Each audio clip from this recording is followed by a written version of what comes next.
Hello, everyone. This is KellyMBeard of KarmicTools.com, and tonight is our monthly community event, and our topic is Pluto moving into Aquarius for 20 years, 2024 to 44. So we're going to get into what that means for us as individuals, because that is a collective planet.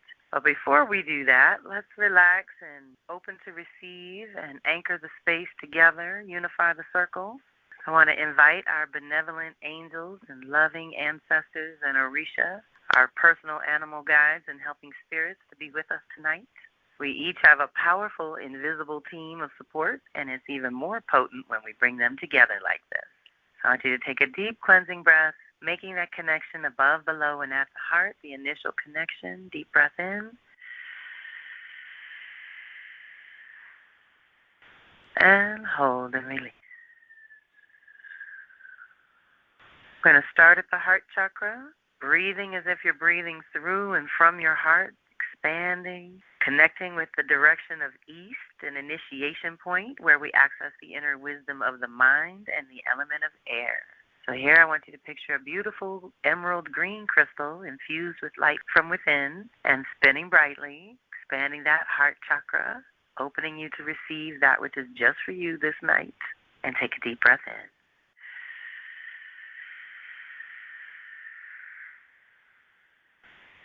And hold and release.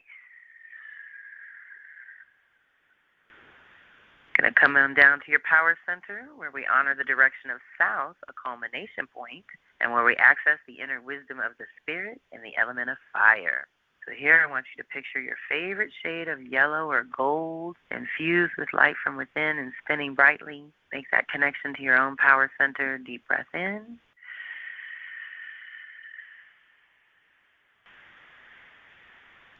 And hold and release. Come on down to the creative center, where we honor the direction of west, a completion point, and we access the inner wisdom of the soul and the element of water. So make that connection at your creative center, picturing your favorite shade of orange crystal infused with light from within and spinning brightly, and connect to your own energetic flow and creative flow. Deep breath in.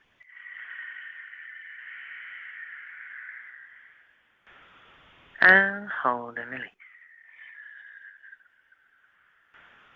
And come on down to the root chakra, plugging into Mother, accessing that nutrient that is just for you. We're going to make that connection to the root chakra in the direction of north, a conception point, where we access the inner wisdom of the body and the element of earth. And we be here now. Take a deep breath in.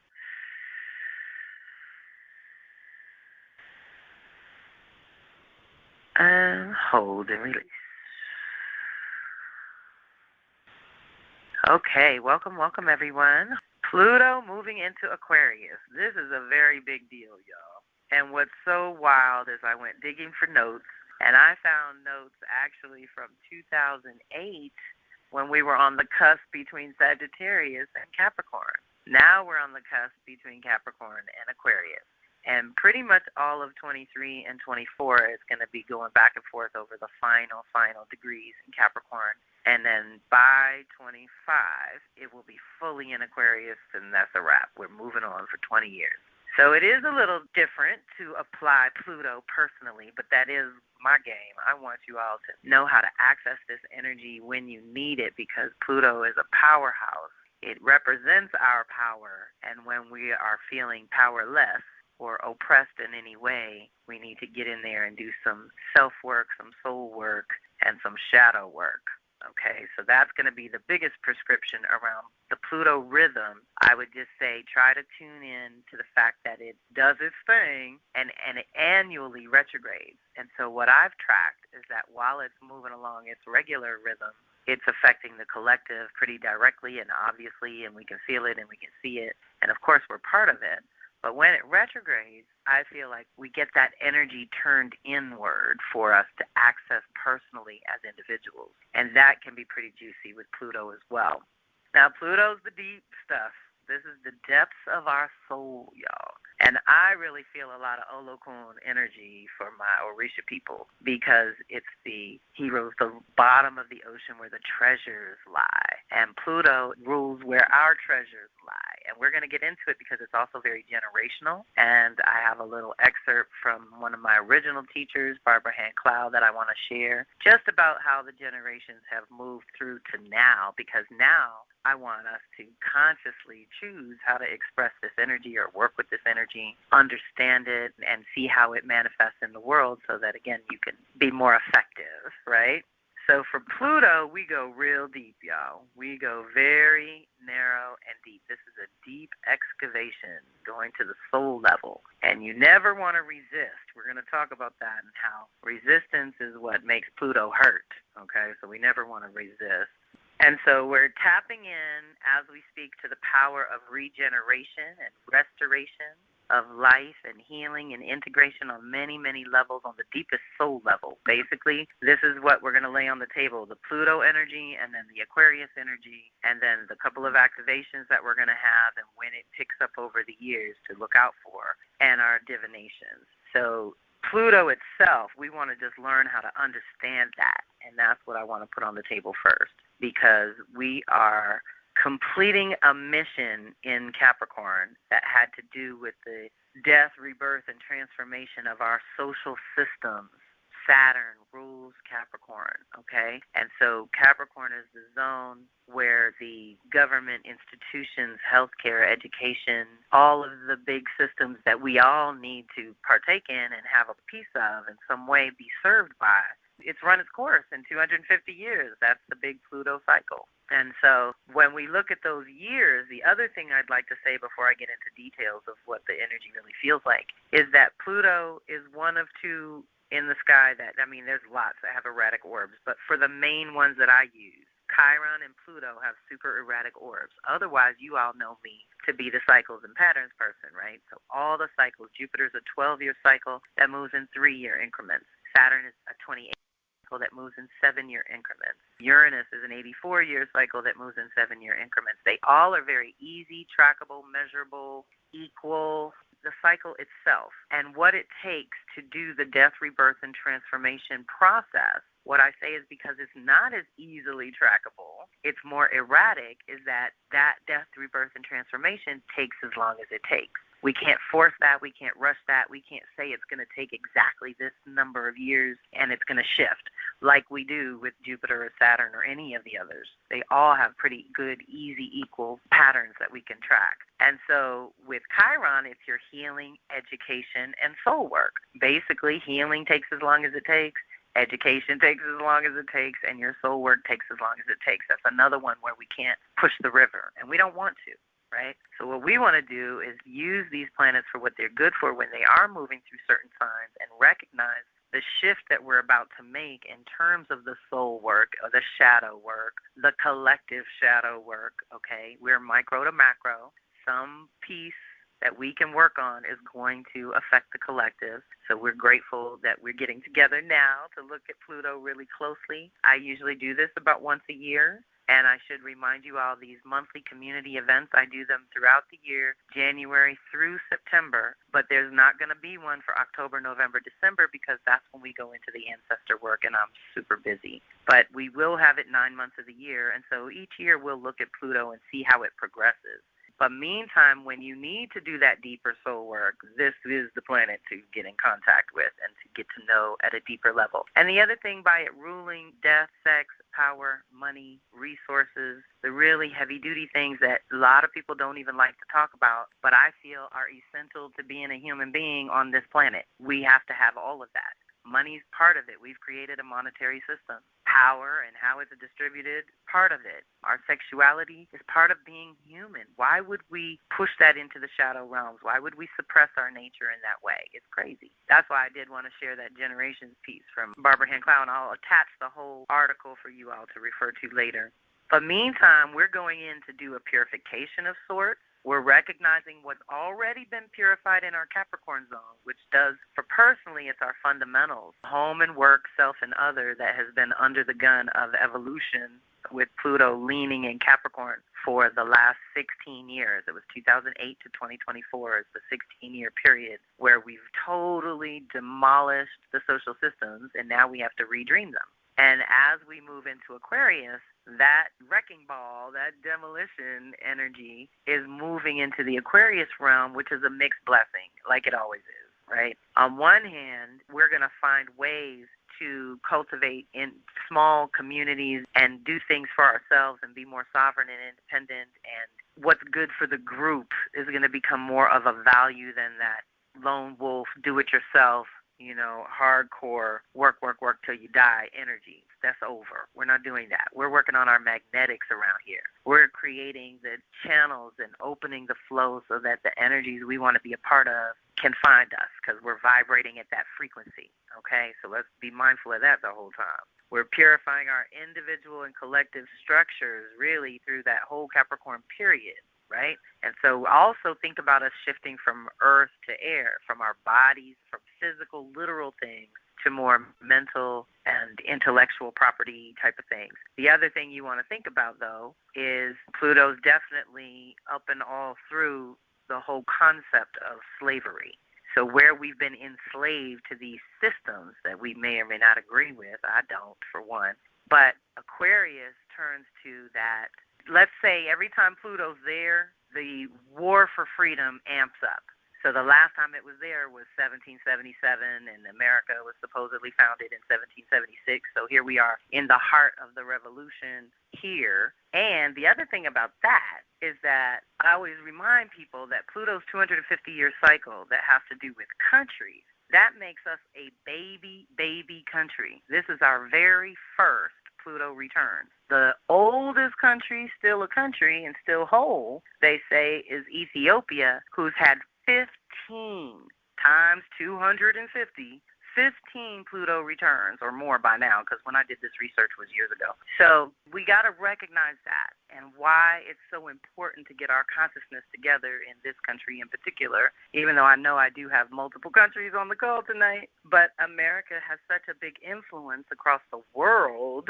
If we could ever get our consciousness right, we could actually have a really good positive influence in that way. So let's work that into the transformation, right? So what kind of change? I always say with Pluto, you've got to be ready, willing, and able to change something. And if you're holding on or resisting, like we said, that's when it gets snatched out from under you, because Pluto likes to look at you and ask, what supports you when nothing else and no one else in the world is around and you are stripped bare of everything?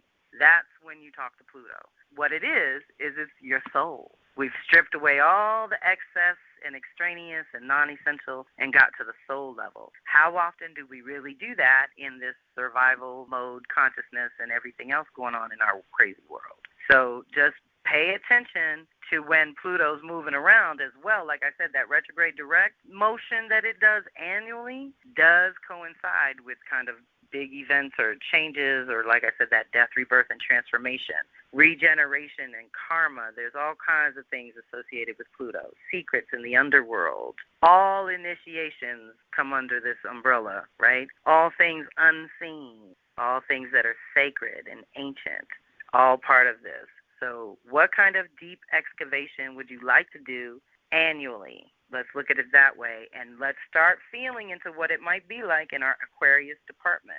If we can now have the benefit of hindsight and look back on the last several years of it leaning in Capricorn, how do you feel that part of your life, that area of life, which is a house in your chart, got completely transformed? How did that work for you? I know for me, Capricorn rules my second house, and Aquarius rules my third. So remember now, it's 250 years before it comes back to these zones. So wherever it's been, it's kind of once in a lifetime for us as individuals.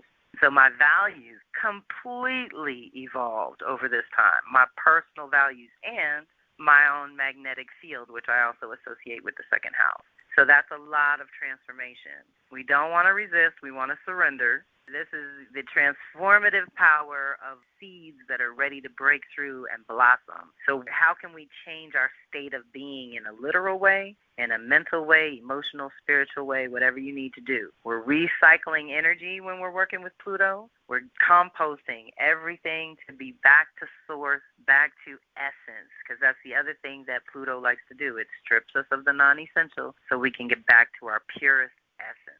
And we don't mind, it's kind of like the Tower card in the Tarot, this breakdown that precedes the breakthrough, this destruction that has to happen in order for rebirth and construction to happen. Think phoenix from the ashes. Think new life after going through, we always say Uranus is the liberating ordeal, but Pluto can be that way too, where it's rough. I always put a note in the side of like Shawshank Redemption, where he had to crawl through a mile of crap to get to be clean on the other side. Sometimes it's like the lotus grows out of the muck. This is very Pluto energy. This is definitely Pluto energy. When it retrogrades, again, we want to think about assimilating annually what is up for transformation, what is up for change, and to find a new form, what needs a new form. Also, we think of Pluto as concentrated power, okay? A lot of power in a small package. And when it's retrograde, that power is growing and it's waxing like a moon, growing bigger. And when it goes direct, it usually, that's why I said you got to pay attention to those particular dates annually, because then it's like think of like holding an arrow and aiming it at your target. Think of that first part as getting in position. As it's retrograde, we're getting in position. But when it goes direct, you let it go. That kind of activation of the energies that have been gathering. Now they're going to express and go forward. Also, we just want to clean and clear anything stagnant, anything that has grown toxic. We also look at toxic mimics when we're activating Pluto in any sign. The toxic mimic of community is gangs and these cults and different things that are mimicking community, but they're very toxic to our soul. So we want to be mindful during the Aquarian age for that, of course, because we want to have this wonderful zone where we can be sovereign individuals that know we're part of a whole, but where we are still independent and free to move about and do what we need to do. Also, when working with Pluto, different things will come to the surface having to be dealt with.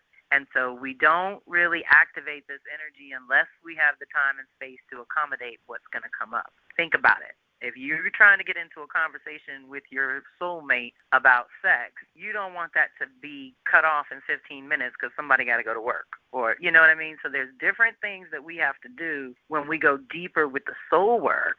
Money, power, sexuality, all the deeper Pluto things that require time, energy, and mostly out of prying eyes, away, behind closed doors, in the darkness. This is the shadow realms where we go to work things out and change and transform. So let's look at our lives in a way of like what needs to be composted, what has grown as far as it can go. We've gotten all the good out of that. How can we start to cleanse and purify and distill it back to the essence of what we really wanted? Again, with bringing things to the surface from your depths, because certain things need to come up to get out, to be released. And so we call on Pluto to help with that work as well, to help with creating meaning and activating the full scope of effects that when you go that deep, you won't really understand until later. Right? So when we're doing soul work, we go in, we do the digging, we do the clearing, we do the composting, we do as much as we can, but you don't know what's really changed till 6 months or a year later, and then it becomes more obvious of how you shed a skin and you really let go of an old aspect of self that had literally run its course. It's so deep. Anything to do with elimination, including old psychological patterns or inner complexes, things we go through, again, with childhood wounds and traumas that we hold on to, karmic residue that follows us throughout life, past life, sticky icky that we want to be able to cleanse and purify again. Think cleansing all the way. We've got so much because Pluto can also reveal our obsessions that need to be purified. Anywhere where we're kind of OCD and really it's all or nothing, very extreme, Pluto can activate that energy as well. That's why it creates these tug of wars around our freedom, which I think now as much as they keep the racial thing going, it's very economic. It's more to do with money than anything else. And so we have to be mindful of what the powers that be are doing to keep us divided and powerless and unable to provide for ourselves. So we look at that which does not kill us, makes us stronger when working with Pluto. That's a big one. So really allowing yourself, like I said, picking some time, either once a year or once a quarter, or if you can, once a month, if you're really ambitious, to do your shadow work. All I can say is be consistent with it. That's the best way to deal with your soul self, is not to neglect it for years on end and then expect it to be there for you. Pluto is power. It has to be harnessed for your healing process or for developing your ideas, from going from the invisible to the visible to cultivating that safety and protection around you, however you define that. It only gets ugly when we fight or resist the change, the transformation, the ending, or the death aspect of things, which is what Western culture really resists. They want everything to live forever and be beautiful forever and stay the same way forever, and that's not even Mother Earth. That's not even natural for us. So I don't know how they got away with it so long, but right now we want to go deeper. How do you deal with change? How does that work for you? Are you resistant to change in general, or you go with the flow and you love it? Like for me, I've learned, because I have to live with the Moon-Pluto conjunction, that I'm just one of those people that when I start over, I start from zero. And if you have strong Pluto or strong Scorpio, you do it too. And it's just one of those things. So I no longer resist it. I think maybe as a child I did, as a young person I did, but not anymore. And when we're working with Pluto, we want to look at what chapter of life is ending and what chapter of life is beginning. We're just being so confronted with the necessity to change something. I think it was Caroline Casey. She says either change or be changed, okay? And this is the thing about making choices in the world. Either choose and create a structure and a system for living that you can function within, or you will be assigned one in this culture. They don't let you just float through all free and do anything you want. No. If you can hold your own structure, they'll stay out your business. But if you can't, they'll lock you up and put you in a box and confine you to keep you from causing trouble in their world. It's crazy. So let's look at what actually needs to change and change willingly. Let's not resist that. We can also access previously hidden resources while watching other things disappear. That's the other thing that happens when we start watching for Pluto motions. Like I said, there's this life, death, life process. What you want to remember is that's 2 life to 1 death. Okay? So rebirth always follows the death. So we don't want to resist letting go of things or people or situations or jobs or houses or any of the things that humans get attached to. It's purification time. It's what we do to purify our system so we can rise like the phoenix to that next level, right? When you face your own self-delusions, self-betrayals, ways you've not kept your word to yourself, this is leaking power. This is leaking your resources. So any way that you can bring some reform to it. I also have a note here that says triggers crack the shell so the work can be done. So if you are activated at a soul level, like I said, don't shove it down, push it aside. Make some time, carve out some time to go address whatever's been cracked open within you. And let's just say, no one is exempt. We've all been cracked open, especially in the last 1 to 5 to 8 years. It's a lot, y'all. It's a lot. But with great power comes great responsibility. So be mindful of what you're calling in, what you're trying to create, what's natural for you. How do you define healthy resources for yourself?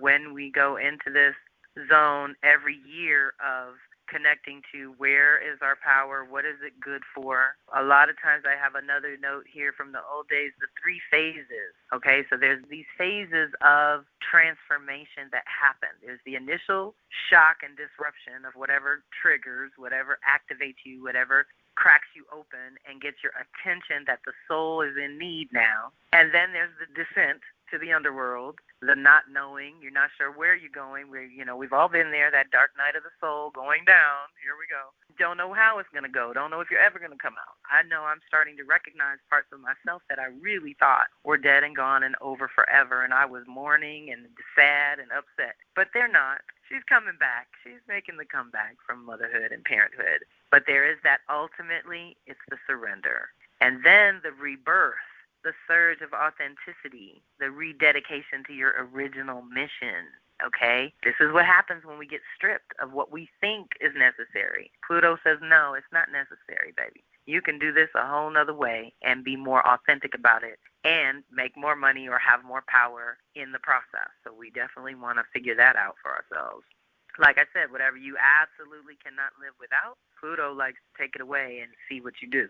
Okay, so be careful. I'm always warning my son, the 20-somethings of the world, to watch your language, because the minute you say, oh, I could never do that, or I always did, never and always are trick bags, honey. They're going to get you all twisted. So be mindful of your language and your intentions these days. And whatever you grasp or clutch that is really trying to die, things that we hold on to over long, that really inhibits your personal growth and progress.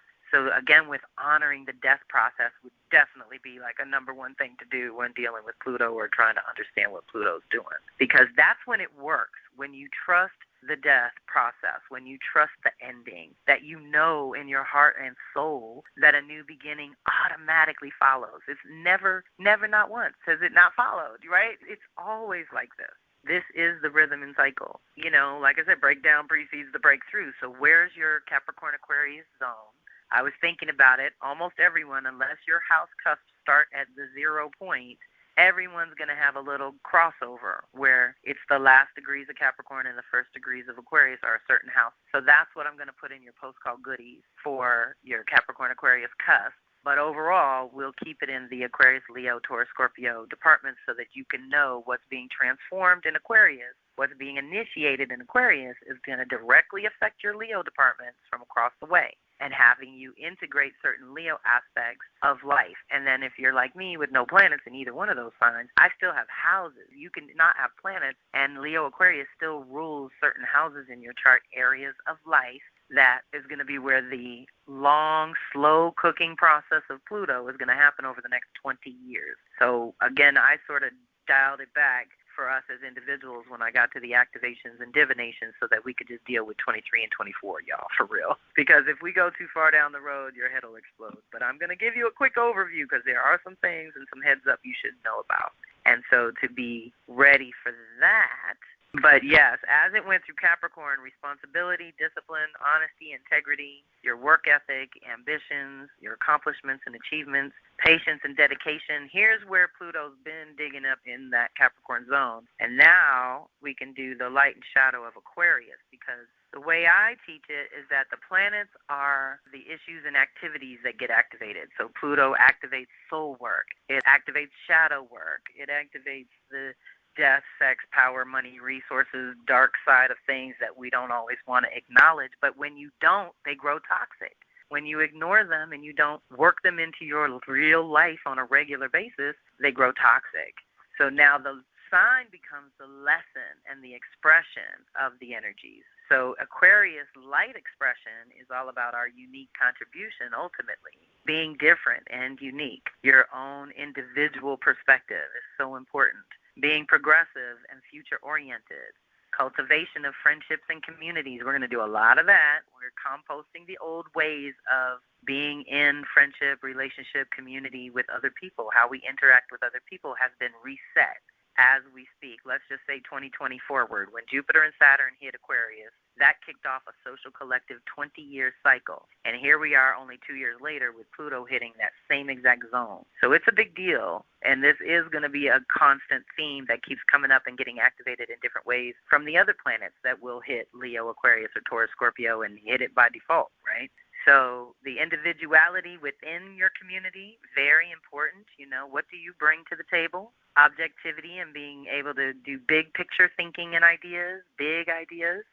Personal freedom and independence, applied wisdom and creative intelligence. I mean, this is the unique genius zone over here in Aquarius. Willing to experiment and improvise. We got to get okay with it, yo. I don't know about y'all, but there's a lot of old things that I do miss, and I cry about it, and I get all cranky about it because the old ways were simpler, and they seem to be more effective, and all that. But at the same time, keep it moving. You know, used to bees don't make no honey. So we don't want to be looking back as much as we want to look forward. Being inventive, eccentric, and unconventional. It's important that we allow these aspects of self a zone to shine in. Maybe not everywhere. Know your audience, people. But there's got to be a time and place and space in the world where you get to be your unique, quirky self, and everybody loves it. So let's work on that. Networking and connections with others. This is going to be huge. You are not going to be able to do anything alone for the next 20 years. Essentially, you're going to need a network. You're going to need a community. You're going to need extra folks that are good at other things that you're not good at to come on in. And determination and calculated risk. I mean, Aquarius is a fixed sign now. Let's not get it twisted. But it is very mental. So we got to remember that air energy of it all. On the shadow side, Aquarius, when it's imbalanced, can activate very strong egos and feeling superior to others. Detachment and disconnect from the heart is huge. This is why all this coincided with so much slavery back in the day, too. So this is where we need to re-indigenize our hearts and decolonize our minds. So let's keep that in the back of our mind for 20 years, too, because it's going to be very important to deal with when and where it comes up for you. The authoritarian or all-or-nothing tendencies, this is shadow Aquarius. The need to control the uncontrollable, it's just crazy, but sometimes they do it. Elitism and intellectual snobbery. Ideology and dogmatic thinking, getting stuck on one thing, it's really challenging. That's not the nature of Earth. Being ungrounded and scattered, entitlement, narcissism, and selfishness, laziness, depression, and rigidity, loneliness, and unnatural solitude. Again, we shouldn't be alone. It's going to be very challenging to be alone, too. Over-idealistic and disconnected from reality, and any lack of imagination or limited thinking, because when a healthy Aquarius energy is flowing, it's all about doing it different, making it better for the future, making it better for greater numbers of people. This is when we can, if we could visualize, if we could get out of the monkey mind and the old conditioning and really believe in our heart of hearts and feel it in our bodies, that we could be sovereign individuals, free to make choices and decisions in a country that was founded on the quote-unquote freedom thing. How does that work? How can we really breathe life into that reality and transform our world in a certain way? Now, I do want to talk about a few years here, just to put it on your radar. Like I said, the last time Pluto was in Aquarius was the 1700s, but I looked up the fixed signs because this is where we either anchor permanently or release permanently. And there's a lot of shadow stuff we can release permanently, even if we're just doing it on a personal individual level, but we know this is social collective as well. So if you follow the last cycle, it was kind of seemed silly for us to go too far forward, so I thought it'd be better for us to reflect on the past years that Pluto went through these fixed signs. And in the 1800s, it went through Taurus. So this is 1850 to 1884, 33 years. Oh, I don't think I said this earlier. But remember when I said that Pluto has an erratic orb? That 33 to 35 is the longest period it spends in any sign. But it's different every time, right? So the longest period was 33 years. The shortest period was like 10 to 12. So think about Pluto as concentrated evolution. And think about this. I know everybody that's on this call has been here since the 80s, even if you were just born in the 80s, with Pluto in Scorpio, when it went down to a 10 to 12-year shortest period in the whole 250-year cycle. So we've actually come in at the most concentrated growth, which happened in the 80s. It was like 10 to 12 years. That was Scorpio when it dug all up in sex and death and power and all the deep stuff, resources and shadow government, all that kind of crazy. All got dug up in the 80s. In the 90s, when Pluto went through Sagittarius, it was the religions, the organized religions. So the Vatican got exposed for a lot of things, and it was just what had grown toxic, right? And then it went through Capricorn, and this is all in our life experience, to dig up in governments, institution, healthcare, education, all that stuff. And now it's about to hit Aquarius and dig up in humanity and progress and technology and the mind.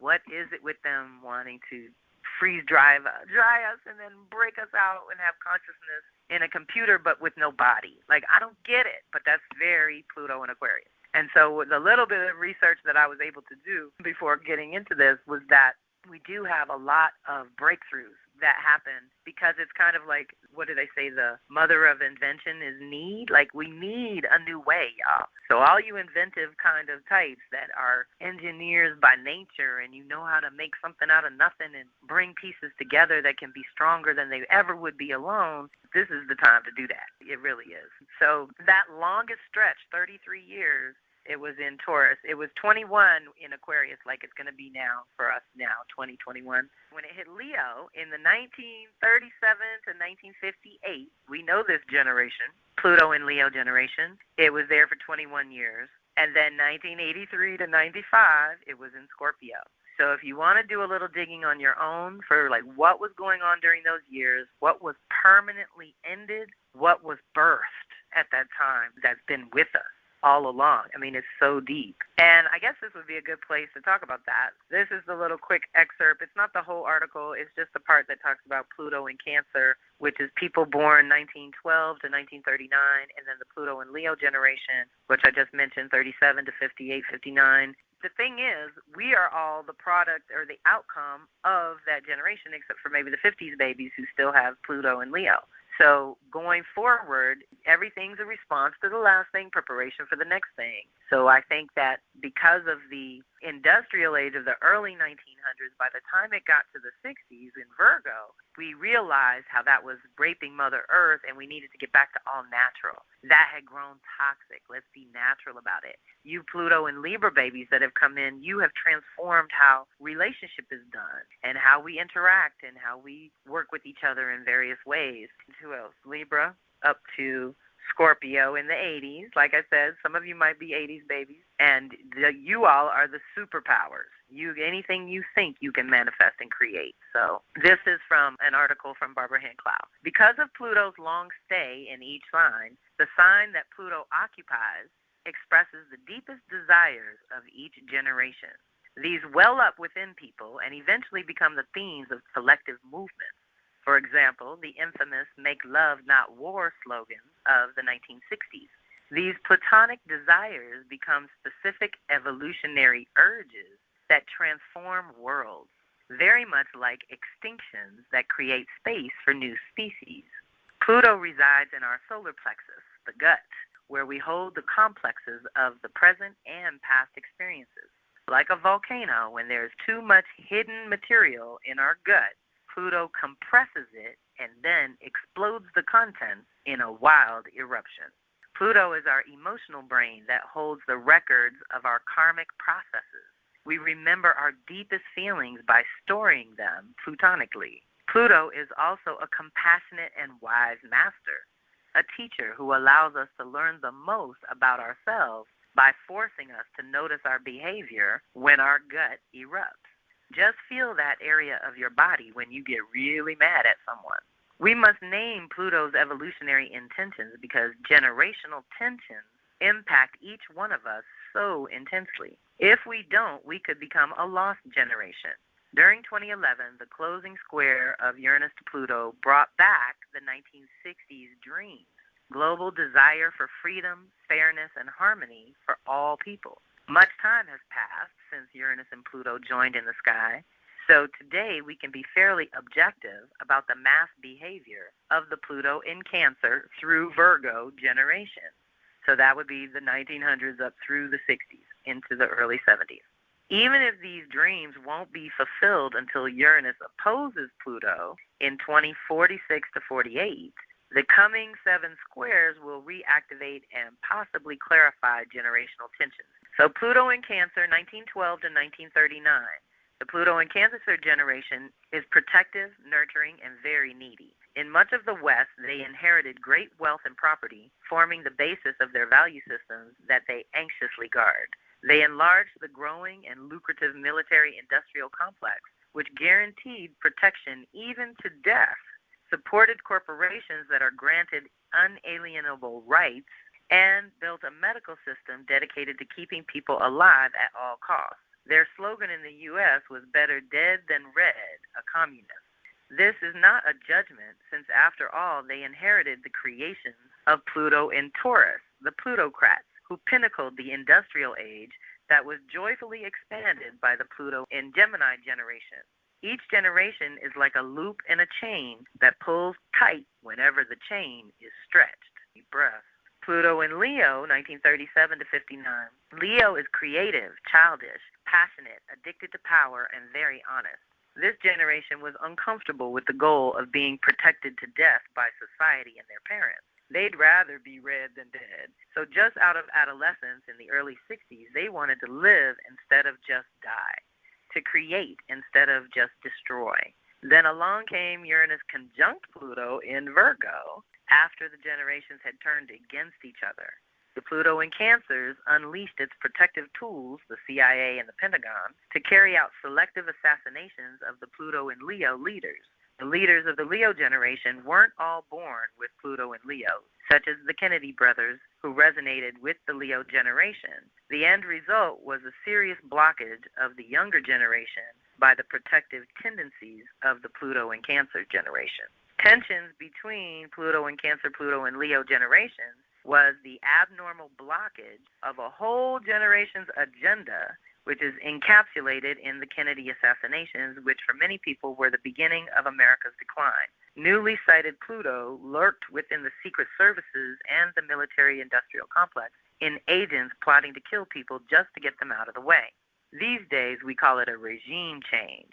Using murder to solve problems is a dead end that erodes civilization. But it became acceptable when the horrors of World War II, after the Depression, just stunned most people. Globally, admiration for America and democracy began to diminish when idealism was thrown to the dogs in favor of excessive adoration for the military. Now, with the Pluto-Uranus squares, we are dealing with a highly unusual situation that has never occurred before in human history. That is, the generational chain could pull apart for societies distorted by Plutonic ruthlessness. Remember what I said about concentrated power. It only takes a little bit to shift your gears and to totally transform your life. I also use the analogy of choose one cornerstone. Well, if you change one thing, that will automatically, effortlessly change 5 other things. Now, for me, I usually use the example of health and fitness. When I take care of my body, that eliminates exhaustion, malnutrition, crankiness, moodiness. It eliminates 5 other problems out the gate. So try to think about those. We must see our situation for what it really is, because the upcoming Pluto in Libra and Scorpio generations, everyone born 1971 to 95, value deep compassion and kindness. How did we ever get so far off track? Well, 2 world wars, a terrible depression, and the rise of fascism detonated people's brains. Then those born 37 to 59 became the first generation that, while they raised their own children, also had to cope with elders who were living long and often enfeebled lives. The Pluto and Cancers are inherently controlling and protective, so they resisted passing knowledge and resources to their children because they don't trust anybody but themselves. Yet the press calls them the greatest generation ever. I contend that this aging generation has overwhelmed societal balance because it is instinctually Plutonic. This may be because Pluto was in Cancer when it was first sighted in 1930, and then the previous Uranus-Pluto squares occurred right afterwards in the early 1930s. These transits triggered the Depression and the rise of fascism between the 2 world wars. And another reason I bring this up is because some of this energy is being activated, y'all. That's why some of this worldly knowledge, even though you know me, I don't get into a lot of it, it's still good to know the cycles. It's good to know the patterns so that we don't repeat it, okay? So I'll include that whole article. I want to talk about the other activations that are going to happen and how easy we have it for 23-24 compared to future years, y'all. Okay? So let's start there. It kicked off the minute it got into Aquarius. Pluto got into Aquarius. It kicked off with Jupiter at 0 Taurus, which is a square. So we are challenging our consciousness to grow around our creature comforts and personal security. Okay? We have to transform and transcend old values and old priorities that no longer apply to here and now. Critical for 2023. So we're shifting, transforming. This is what Pluto does, transforming our Jupiter, our consciousness, and our belief system. Okay? It's pretty literal between Taurus and Aquarius, so this is body and mind. Let's be mindful of that. Now, 2024, the only planet to hit Pluto is going to be Jupiter in a trine after it hits 1 Gemini. So Jupiter spends 1 year in a sign. Right now, that 1 year goes May to May. So May of 2023 to May of 24, it's all in Taurus. But then it's going to hit Gemini, which is an air sign, which means 2024 will have trine, more transformation of consciousness, because in Gemini, Okay, y'all. I just got cut off and had to dial back in. This is what happens when we raise the roof, okay? We get to talking power, and this is what happens. We can blow circuits. I must have been getting juicy. All right, let's try to get back on the rhythm. Okay, anyway, so our segue was between the energies to the activations.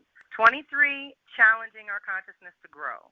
It's asking us to get practical in our bodies about our personal security and our creature comforts and our values and priorities because Jupiter's moving through Taurus. So it's pretty literal about what's most important to you. And Pluto in Aquarius is trying to transform it a little bit so that we can move into this future in a good way, so that we can activate our unique contribution, so that we can be sovereign and free. But we probably have to reorganize our consciousness, our belief systems, what we believe to be true or possible, and that square makes it a challenge to grow. But at the same time, a square is a 90-degree angle that stabilizes things. So if we can be anchored in our true values, then this transformation can be useful, and this is all 2023. In 24, when Jupiter moves into Gemini and it's an air sign, it's going to be a trine to Pluto, which is ease and grace, which means if we can change our consciousness around our everyday survival mode things this year, I feel like we can access other options and opportunities next year with ease and grace to change everything, to just change it all. Gemini is about self-expression too. So again, if we can go internal, body and soul with Taurus, we can come out next year with more ease and grace around expressing ourselves and our creative ideas and all that good stuff. And hopefully it will also connect us to power and money and the influence and affluence and the things that we are in this trying to expand, so that the idea around wealth in our circle is that we have it because we know how to distribute it well. And there's a lot of resistance around money and wealth that people, think money is the root of all evil, and you have to lay down with dogs, you get up with fleas, you got to deal with the wrong kind of people. But if the money gets in the right people's hands, that can all change. So let's visualize that. So 23 and 24 are light because it's only going to be one hit from Jupiter to Pluto. That was this year, May 18th. Next year, it'll be June 2nd. And so that'll be a good prayer day in 24. 25, we're chilling. Pluto's just riding into Aquarius, getting things started. Now, if you have early degrees of 6 signs, then yeah, it could be personal for you. But nothing in the sky is touching Pluto the whole year at 25. So that's a little breather. But I think we get the breather because it picks up in 26. So this is your heads up that Jupiter and Saturn, our truth and purpose, are going to be in basically good angles. All of them are good angles in 26. I'll say that. It's opportunities, it's integration, and it's blessings without effort. So praise God. But it's your consciousness, it's your freedom, it's your spirituality, and your reality. So think about those things and what you're building toward. 23 to 26, all we're in this zone, anchoring new practices, anchoring new rhythms. It's going to be important that you sort of build on it one by one by one. And then I would just say, at a quick glance, like I said, 26 is all opportunities and ease and grace. There's 27, ease and grace, opportunities. 28, challenges kind of come in with Saturn in Taurus. That's going to be deep. That will definitely challenge. So our reality in 28 is going to get an upgrade a la Pluto, which means complete transformation. More challenges in 29, but back to opportunities and blessings, 30, 31, 32. It's really like that. So let's take advantage of what we've got for the next couple of years. I don't have to go that far into the future, but this whole 20 years is going to be a process in the Aquarius department that's going to automatically affect the rest of your world. Now, before I do the divinations, which I went for I Ching, Stephen Karcher's Total I Ching, Myths for Change, the divinations were so juicy, I want to get to them. So this I Ching I love because it talks about the scholar speaks and the shaman speaks. So we have that kind of, again, the soul and the mind get a little bit of wisdom. And it was number 25, changing to number 3 for my numbers people. 25 is disentangling, which I love. Disentangle yourself. Spontaneous, unplanned, unexpected. Free from confusion and pure. Exorcism, purification from plague or miasma. Waning moon, don't give up hope. And demons of the past. So we are disentangling. With the I Ching, you get 2 answers. The first one is what's going on right now, and the second one is what it's turning into. It's changing into. It's already changing, right? So if we can do our disentanglement from the past, from the old ways, the old structures, or the old patterns and cycles, the old ways of functioning, then we can step into these new ways. Which leads us to number 3, which was sprouting the world tree. Begin, establish, found. Seek a bride, birth pains, massing soldiers. Gather your strength to surmount difficulties, and the world tree. Those are all the key words. So I think it's amazing if we disentangle, we really can be born again. This sprouting, this rebirth at a higher level, think Aquarius, humanity, culture, community, all of those things that we want to preserve, that is so important to preserve. So with disentangling, deep breath. Disentangling describes your situation in terms of acquiring the capacity to act spontaneously and confidently. The way to deal with it is to free yourself from disorder. Okay, let's create order. Order is the first law of the universe. Disentangle yourself from compulsive ideas, confusion, vanity, anger, lust, hatred, and the desire for revenge. Disentangle yourself from all that. By freeing your awareness from these entanglements, you gain the capacity to act directly. This opens up a whole new cycle of time. If you do not correct yourself, you will consistently make mistakes through ignorance and faulty perception. I think I took that out as a quote before, y'all. If you do not correct yourself, then you will consistently make mistakes through ignorance and faulty perception. That faulty perception is what I'm talking about when I say follow your instincts and intuition. You'll be right more than you're wrong. And when you're wrong, stop the presses, look around, and look at what you were focused on. That's faulty perception. It's when you're perceiving or you're all focused over here when the more effective, the more productive way would be over here. Your sight will be clouded. Imposing a direction on things or having a place to go will bring you no advantage. The scholar speaks and says that this figure shows new actions inspired by spirits, Ashe. Proceed step by step. The spirit has really returned. If you return to it, you will not be the source of disaster. Associate with others without getting caught up in disorder. The early rulers, whose virtue was strong, used this flourishing time to nourish the myriad beings. Firmness and strength have come from the outside to activate a central principle within you. Respond and persist in this connection. This solid purpose is central and links you with the spirits. By staying in touch with it and continually correcting yourself, you can begin a great period of growth, effective power, and enjoyment, Ashe. Heaven will bestow it as fate. You must continually correct yourself, for if you lose the capacity to act in accord with the spirits, how can you do anything right? Heaven will not protect you. Disentangle yourself now. Do it now. Okay, deep breath. That's the scholar. So, again, with correcting in the moment, being mindful, staying connected to your invisible team, disentangling yourself from chaos and disorder, creating order in your life, all going to be useful, I would say, for the year of 23. Like, I've just been focused on this year and getting us through this initial little stage of back and forth. That was kind of what I was focused on when I was throwing the shows.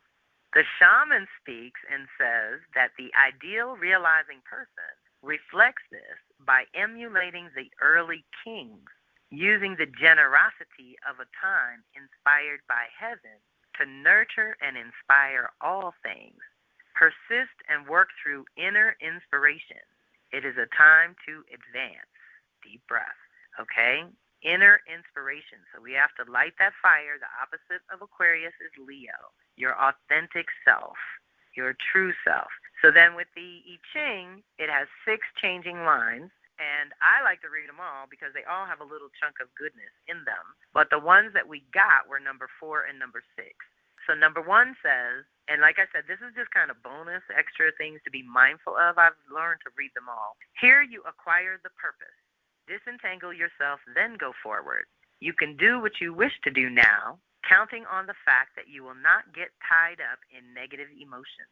The coast is clear. The way is open. The direction says communication may be blocked. Proceed step by step and gather energy for a decisive new move.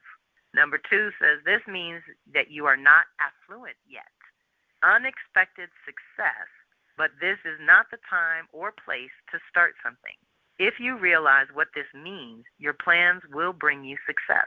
Move on. Empty your mind of immediate goals. What you want is around the corner. Proceed step by step. Go your own way. Find supportive friends and gather energy for a decisive new move. Number 3 says this is the capital people's disaster. Even though you are without blame, you have lost something that you care about. Understand that you can see your loss 2 ways. If you identify with the capital people, if you stay where you are, it is a disaster. If you identify with the moving people who are on their way to a new place, you actually acquire new strength. This may rid you of an old affliction. Unite for a common goal, you are coupled with a creative force. Okay, number 4 is one that we actually got. You possess it firmly. Whatever you are contemplating, go through with your plan. This is an enabling divination. You disentangle yourself and are freed of mistakes. Deep breath. The direction says increase your efforts, pour in more energy. Strip away old ideas, be open, and provide what is needed. So that's our actual advice, number 4 and 6. Number 5 says, this does not allow testing things. You are suffering from sickness, anger, or negative emotions. Though you may be in pain, don't treat it as a medical or literal problem. See it imaginatively and spiritually. It will soon clear up and you will have cause to rejoice. Bite through the obstacles, reimagine the situation, gather energy for a decisive new move. And then the second one that we have as the instruction is number 6. This means disaster and exhaustion if you move. Even though you are not caught up in negative emotions, there is nothing you can do for now. The time is wrong. Leave things alone. No plan you make will help you. Empty your mind of immediate goals. Then the direction says follow the flow of events. Proceed step by step and gather energy for a decisive new move. So on one hand, we have possessing it firmly. Whatever you're contemplating, go for it. And on the other hand, it says, even though you're not caught up, there's nothing you can do. So let's feel into that. What does that mean to you as an individual? With this year of Pluto just on the cusp, I think like I said, we're waking up to what's been transformed, what's already changed that we have no control over and can't go back. And we're starting to see the glimpse of what's changing down the road. Now, when you read the changing one, you don't necessarily read the changing lines. You just read the instructions. And that says, sprouting and massing describes your situation in terms of beginning growth. The way to deal with it is to assemble things and accumulate energy for a difficult yet exciting task. Like young plants breaking through the covering earth, this will open an entirely new cycle of time. It is the tenderness of the sprout, so easy to crush, yet capable of pushing through rock-hard ground, the inexorable power of the yielding path that reaches out toward heaven. Don't try to impose your ideas or direct things. There are many new possibilities emerging. Take advantage of them by installing helpers and delegating responsibilities, okay? Deep breath. I've been dreaming about a team of support over here. Stake out your territory, establish bases of operation, assemble the troops, and collect your possessions. That will bring profit and insight. Deep breath. The scholar says that this figure shows arousing new energy, confronting unknown risks. Strip away old ideas. Abundant new possibilities are being born. Stay where you are and let everything come into view. Set up structures and ideas that can weave things together. This is a stirring time. There is heavy work to be done. Things are full to overflowing. The atmosphere is the dusky light before daybreak. Things are coming at you from all sides. Don't try to soothe and pacify them. Install your helpers and give everything a place. This chaotic profusion is in accord with the time. It is the beginning of a new world. Deep breath. The shaman says that the ideal realizing person reflects this by setting out the standards that give each kind a place in the new world. Work through rousing and inspiring. A cycle is beginning. It will deliver you from past sorrows, Ashe. So that is our guidance, to disentangle from the past and clear space for something to sprout and grow in the new.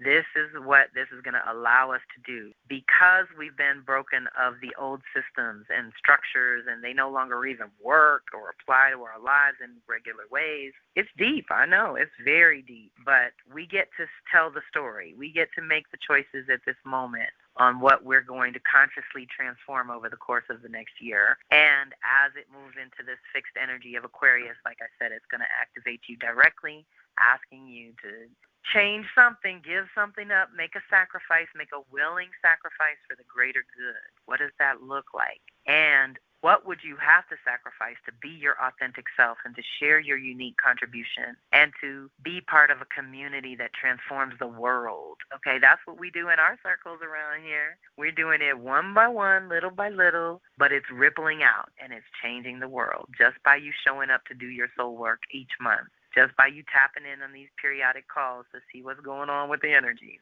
Pluto, like I said, is such a big boy to deal with that I tried to dial it down to our micro to macro so that we could look at it as individuals and actually access some of its power and rhythm to harness that energy, that plutonium power, concentrated power just a little bit will really help you change your life, as it were. So thank you everyone for being here. I'm going to unmute everyone and feel free to talk or ask questions.